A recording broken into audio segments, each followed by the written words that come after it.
Cette émission est une présentation de Procolor et de Napa. Les pièces, on connaît ça. Bonjour à tous, bienvenue à une autre émission de Passion Auto. Aujourd'hui, on vient voir la collection privée de chez United Auto à Boisbriand. On va également avoir en fin d'émission notre chronique historique, mais tout d'abord, comme à l'habitude, on va retrouver Johan et son essai routier de la semaine.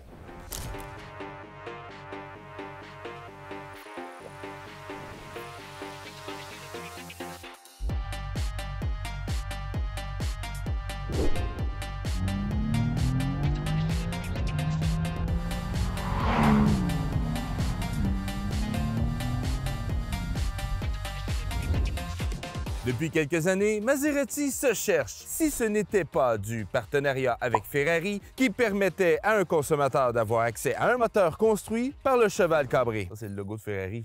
Cheval et corps. OK, ouais. Les Maserati étaient en réalité un amalgame de pièces Chrysler. On n'a qu'à regarder les boutons de fenêtre d'une Ghibli pour se rendre compte qu'ils sont exactement les mêmes que dans un Jeep Cherokee. Ça, c'est drôle. Question d'enfoncer le dernier clou dans le cercueil, Ferrari a annoncé son intention d'arrêter son association avec Maserati. La presse automobile s'est enflammée, Maserati était donc destiné à la morgue. Et soudainement, contre toute attente,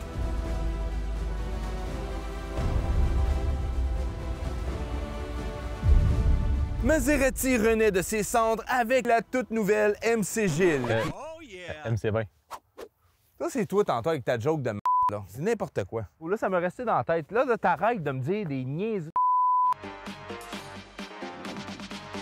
La MC20 signale une nouvelle ère d'indépendance pour la marque. Voyons, indépendance, c'est clairement une structure de Ferrari. Les Maserati n'ont pas une scène, ils ne peuvent pas faire ça. C'est là que tu te trompes, mon petit pain de seigle. Car la MC20 est un produit entièrement conçu par Maserati. La structure en fibre de carbone est unique à ce modèle et sa mécanique avait d'abord été conçue pour cette auto. C'est simple, Maserati ont pris l'argent de Stellantis, ont fabriqué une usine exprès pour le moteur qui est à l'intérieur de cette voiture-là. On dit Maserati. Parce que si tu dis non italien, dis-le en italien, là, tu sais. Ehi, cosa pensi? Credi che sia il mio italiano a non essere buono? È il tuo? Il mio italiano è ottimo. Mi sono occupato bene di quello. Okay, sag mir, dass du gearbeitet hast. Is it in Deutsch? Deutsch ist eine rudimentäre Примітивно, Sprache. примітивно. Хлопець, який не може скласти 3 слова разом. Sabe, complexado com o meu russo. Come nasai. Bon, parle-moi du moteur. Quel moteur! Maserati l'appelle le Nettuno. C'est un V6 biturbo de 3 litres, mais qui a la particularité d'avoir l'allumage et la combustion double, comme dans un moteur de F1, ce qui permet au moteur d'être à la fois plus performant et économique en carburant. Comme si on avait à s'en soucier quand on achète une Maserati. On s'en Les résultats sont plutôt impressionnants en matière de performance. Ce petit moteur développe une puissance de 620 chevaux et un couple de 538 livres-pieds, soit plus de 200 chevaux par litre. Il est ensuite jumelé à une boîte de vitesse automatique 8 rapports, permettant à ce bolide de boucler le sprint 0-100 en 2,9 secondes, en 3 secondes, en 3,1 secondes, en 3,2 secondes. On va avoir toutes les options. Ouais, ça. Et atteindre une vitesse de pointe de 325 km/h. 326 km/h.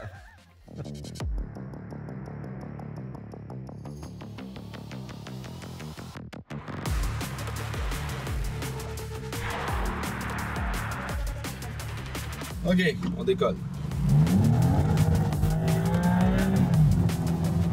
Bon, rien de réveiller sa mère en pleine nuit.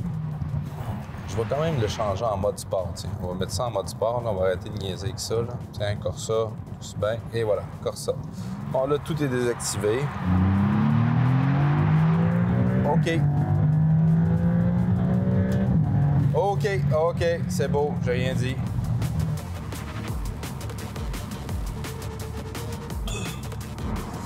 Ça me fait digérer.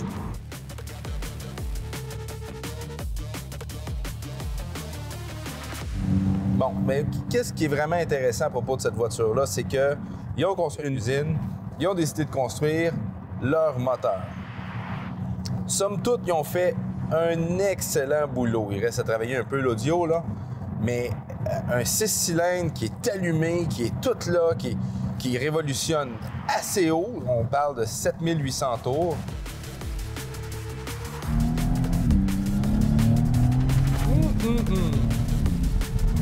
Le son du moteur, c'est un petit peu décevant. Ça reste que c'est un 6, c'est pas un 8.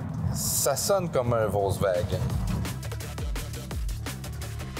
En ce moment, je suis sur une route vraiment accidentée. Sincèrement, c'est très confortable. J'ai pas vraiment l'impression de conduire un supercar. C'est pas désagréable, là. Mais tu sais, je roule ça en ce moment, là, en mode Corsa.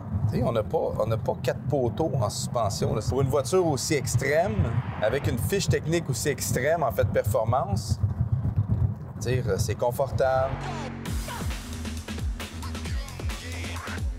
À l'intérieur, c'est extrêmement épuré. Hein? On n'a pas beaucoup de boutons. On a un écran, 3 petits boutons ici. Mais après ça, c'est au volant que ça se passe. Il y a plus de boutons sur le volant que le reste de la voiture, avec les petits cuirs, le carbone, Alcantara juste là, le MC20 avec le drapeau italien, c'est joli. C'est bien dosé. C'est ça qui est beau. Parce que des fois, tu rentres dans des voitures aujourd'hui, c'est too much, c'est lourd. Mais ici, c'est épuré. C'est ça que j'aime. Tu sais, il y a du monde qui va aller chercher une Lamborghini. Lamborghini, c'est vulgaire, là. Ça ressemble à une Batmobile. Tandis que ça, cette voiture-là a été conçue dans une soufflerie. Fait que c'est pour ça qu'il n'y a pas des ailes à pu finir. Il y a quelques petites trappes d'air, c'est discret, c'est épuré. C'est plus mon style.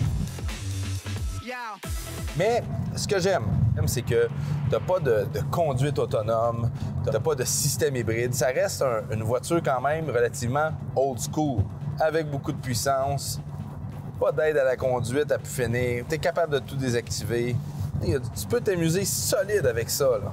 Mais qui va le faire? La plupart du monde qui a acheté une MC20 se sont dit « Ah, on va l'acheter, ça va être rare, on va faire de l'argent dessus. » Mais il y a tellement de personnes qui ont eu cette mentalité-là. En ce moment, t'en as 20, 30 à vendre sur le marché juste au Québec, à des prix assez élevés. Alors, je vous le dis, je pense que ça va prendre un certain temps avant que le monde fasse beaucoup d'argent avec l'achat d'une MC20. Je vais embarquer mon caméra. Je vais le filmer avec une petite accélération pour y voir la face. C'est pas fou là, comme performance? Là? Non. OK.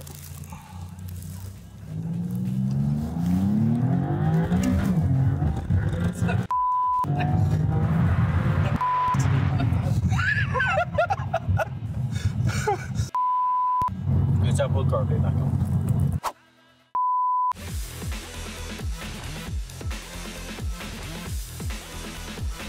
Per un V6 è impressionante. Un peu, t'es pas dans votre langue.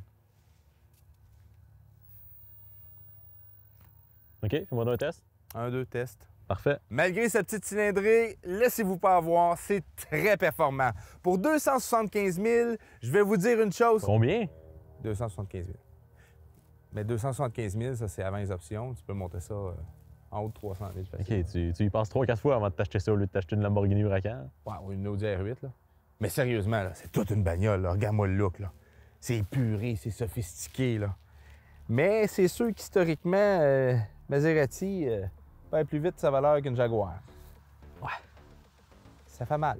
En effet, la Maserati MC20 est la réponse à une question que personne n'a posée. On comprendra le constructeur de vouloir se réaffirmer et honnêtement, avec un tel bolide, c'est mission accomplie. Mais avec des super voitures clairement plus flamboyantes, accessibles à des prix comparables et même inférieurs, je me demande sérieusement si la MC20 est suffisante pour empêcher Maserati de disparaître de la carte.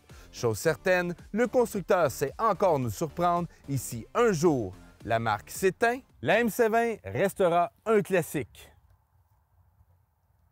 MCG aussi, en fait, là. C'est sûr qu'MCG reste un classique.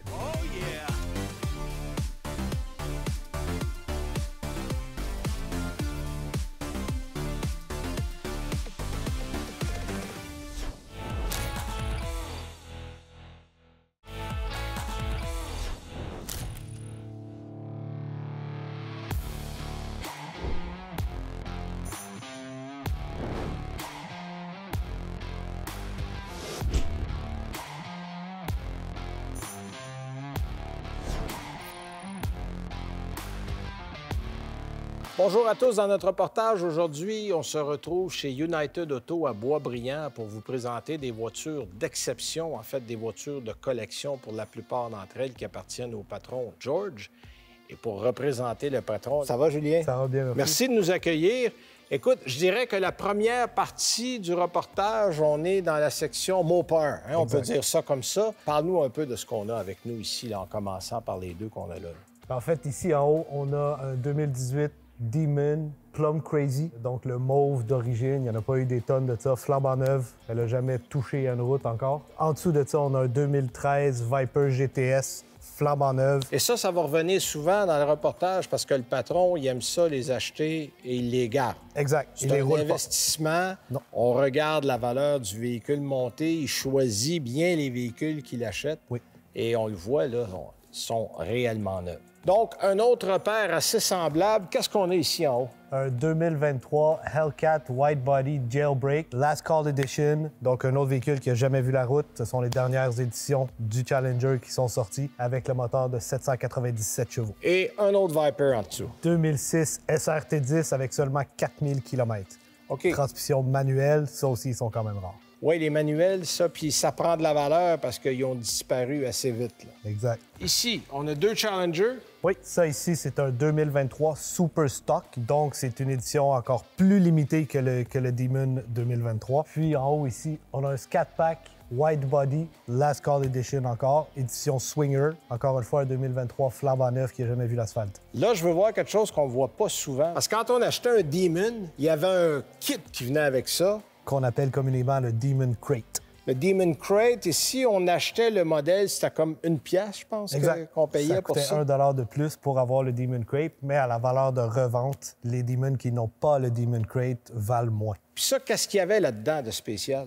On avait les capes de roue, on avait un jack spécial, quelques accessoires, une pompe pour les pneus, mais c'est juste pour dire que vous avez la boîte qui va avec. Oui. Donc, ça ajoute de la valeur au modèle. Exact. Bon, puis là, on a gardé le dessert pour la fin. Ici, oui. On a quelque chose de très spécial que le patron, c'est sa préférée. George, quand il parle de son bébé, c'est ça son bébé. Exact. Bon, parle-nous de ce que c'est exactement. Une Viper GT 2017 Snake Edition. Donc, la peinture, les stripes avec les espèces de peau de serpent dessus. On le voit là, d'ici, effectivement. Exact. Puis, lui, ce qui est le plus fier, c'est le fait qu'ils en ont seulement fait 24 au monde. Ça, c'en est une de 24. Ça, c'est le numéro 12 qui nous disait exact. De 24. Okay. Encore une fois, n'a jamais vu l'asphalte. Donc, ça, c'est précieux. Absolument. Ça prend déjà de la valeur parce qu'il m'a dit combien il l'avait payé. Déjà, ça vaut pas mal plus cher aujourd'hui. On s'est déjà fait offrir beaucoup pour, puis il l'a refusé. Avant d'aller voir le bureau du patron, il y a aussi deux Mustangs qu'on a un petit peu plus loin. Parle-nous de ces deux modèles-là. Deux Mustang GT 302 Laguna Seca Edition 2016 flambant neuf. Une avec une road cage qui est en édition extrêmement limitée et une pas de road cage, mais encore une fois, deux voitures flambant neuves directement importées de la Californie. Donc, on ajoute à la collection. Exact.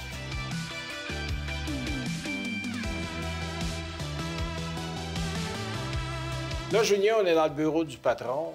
L'amour des voitures, on la ressent, on la respire ici.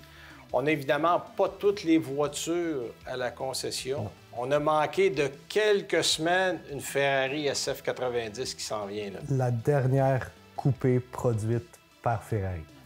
Donc, on voit qu'on est dans les quartiers de quelqu'un qui respire de l'automobile. Oui, il a commencé à faire ça à l'âge de 12 ans. OK. Il n'a pas arrêté depuis. Point. Il est parti avec 500 $ dans ses poches. OK. Eh bien, coudonc, il a fait un bon bout de chemin. Absolument. Absolument.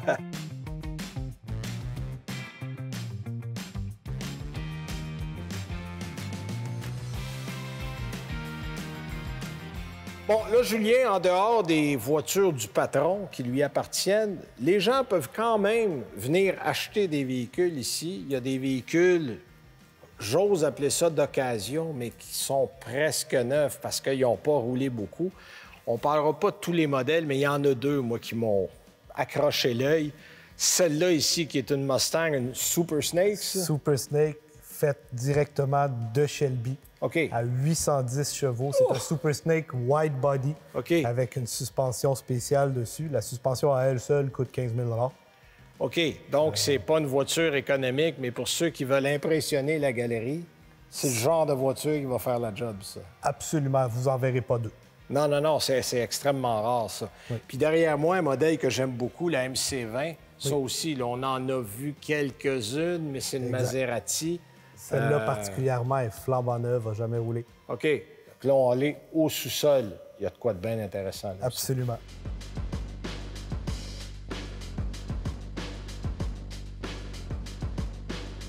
Bon, là, Julien, on est dans le Man Cave, hein, qui est l'endroit, puis j'aime bien le décor, les vieilles pompes à essence, ça fait toujours beau. Ça fait Là, rêver. évidemment, on n'arrêtera pas sur tous les modèles, mais parle-moi des modèles qui sont intéressants ici. Bien, ici, on a tout récemment reçu un 2023 Dodge Challenger Swinger, Last Call Edition. Ils se sont produits dans un nombre quand même assez limité. Oui. Donc, comme vous savez, le Last Call Edition, c'est la dernière édition du Challenger. Il meurt après ça. Ensuite Après de ici, ça, il y a un beau Mustang que je vois ici. Là. un GT 350R. Oui. Donc, ce qui est spécial à propos du R, c'est qu'il n'y a pas de banc arrière. Non. Donc, c'est une édition qui a été faite pour la course, pour la track, mais qui est quand même ce qu'on dit street legal. Exact. Oui, Donc, oui. on peut la conduire sur la route. Toute une machine, effectivement. Parlant de phénoménal, ça aussi, c'est quelque chose. Là. F-150 Shelby, 2 portes, 770 chevaux. OK. C'est vraiment une C'est bombe. un truck de course. Absolument. On peut appeler ça comme Absolument. Ça coûte un set de pneus toutes les fois qu'on met sur la route. ça. Oui, effectivement. Ici, 2018 Challenger SRT Demon à 900 km seulement. OK. Automatique. Il y a encore les tags sur les bancs à l'intérieur. Pas besoin de parler du Demon plus longtemps. Non, non, non, c'est déjà une légende. Là, le modèle va faire époque déjà de par la puissance et la rareté. Donc, ça aussi, c'est un modèle extrêmement intéressant. Puis, il y a un autre Mustang qui est dans une édition limitée qui est le fun, là aussi. Exact. C'est la Mustang GT édition 1964. OK. Donc, c'est une réplique du modèle des années 1964, lettré La sur première le... année du modèle, exactement. Exact. Lettré sur le hood. Celle-ci, c'est la 703e produit. Encore avec les tags dans les fenêtres, les wraps sur les bancs. Elle n'a pas 15 km. C'est l'habitude de garder ça dans l'état le plus neuf possible. Oui, ils sont belles quand ils sont neufs, d'après lui. Bien, écoute, un grand merci de nous avoir reçus, Julien. Ça a été super agréable. Ça me fait Puis super on a plaisir. une belle collection. Je pense que les gens se sont bien rincés l'œil.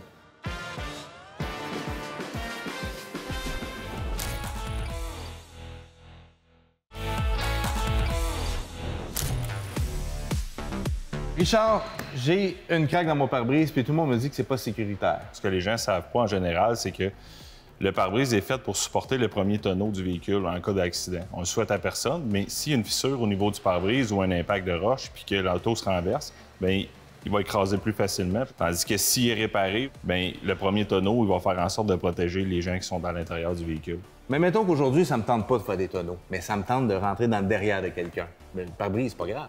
S'il y a déploiement des coussins gonflables, le pare-brise il supporte aussi le coussin gonflable, en fait, pour qu'il fasse bien son travail. Mais c'est plate qu'on peut pas réparer des fissures, par exemple.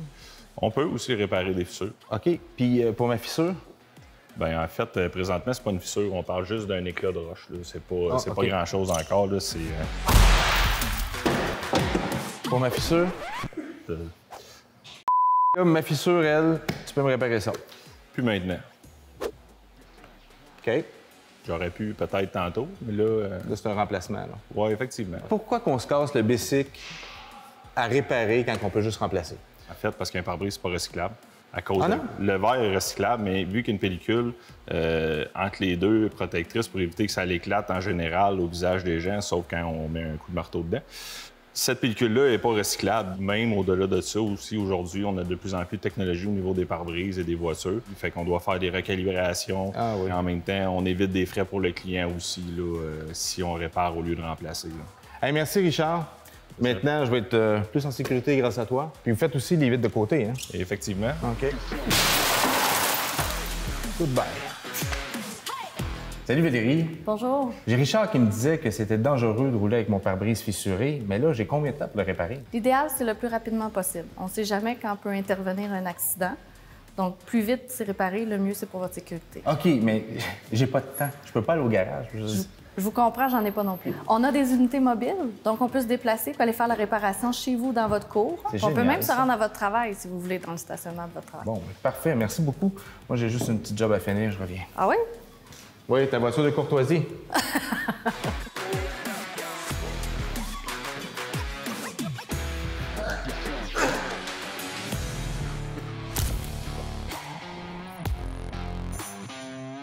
Aujourd'hui, dans notre capsule d'innovation technologique, on va parler de la direction assistée. Le premier brevet connu vient d'un certain M. Twyford, qui était de Pittsburgh, en Pennsylvanie, qui avait déposé un brevet pour un système assisté 4 roues motrices. Mais ce système-là n'a pas vraiment vu le jour, même s'il a existé. L'homme à qui on doit le développement de la direction assistée est Francis W. Davis, qui, lui, travaillait chez Pierce Arrow. C'est en 1926 que lui a déposé un brevet à ce sujet-là.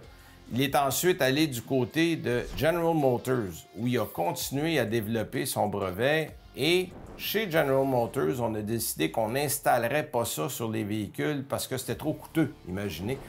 Donc, après son passage chez General Motors, M. Davis est allé chez Bendix. Bendix, c'est un fournisseur de pièces automobiles.